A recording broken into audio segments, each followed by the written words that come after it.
Hello, kumusta mga ka-59? Welcome back sa aking YouTube channel. Sa video ito ay pag-uusapan naman natin ang bagong ayuda na binibigay ng gobyerno na kung tawagin ay uplift program. Kaya kung ikaw ay interesado na malaman kung ikaw ba ay kwalipikado, ang video ito ay para sa iyo. Kaya panoorin mo hanggang dulo.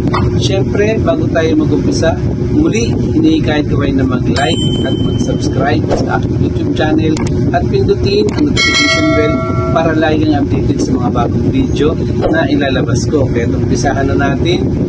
Let's go!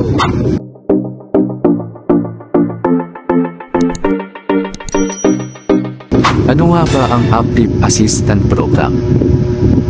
Ito ay isang programa ng pamahalaan sa ilalim ng DSWD.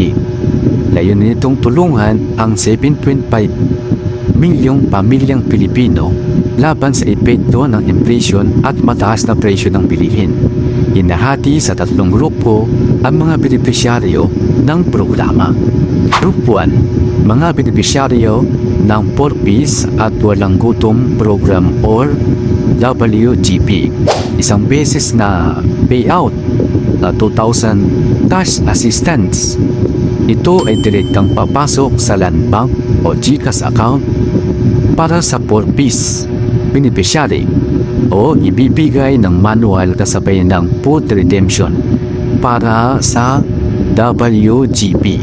Group 2, ito naman yung mga tinabibilangan ng mga mahihirap at near poor na pamilya sa CBMS. Paano makukuha ang inyong ayuda? Ito ay ipapamahagi ng DSWD sa pamamagitan ng manual payout na ililipat din sa digital payments. Ang listahan ay binase sa Community-Based Monitoring System or CBMS ng PSA. Group 3, mga manggagawang mababang kita na may SS monthly salary credit na 20,000 pababa na nasa listahan din ng CBMS. Nakatanggap din sila ng 2,000 kada buwan sa loob ng 6 na buwan. At sa mga Group 3 na katulad natin na member ng SSS, ito ay direktang papasok sa ating mga rehistradong SSS disbursement account. At ayun nga mga ka-59, no? Tignan nyo na yung mga disbursement account nyo sa SS. Siguradong kung qualified kayo ay makakatanggap kayo mula mga ka-59 ngayong July hanggang December. 2,000 yan kada buwan. Kaya ayun, malaking tulong din sa atin yan kahit papano dahil sa sobrang taas din talaga ng mga bilihin natin. Kaya subukan nyo nang i-check at mag-inquire na kayo mga ka-59. At ayun nga mga ka-59, no? Sana makakuha tayong lahat para ayun, everybody's happy.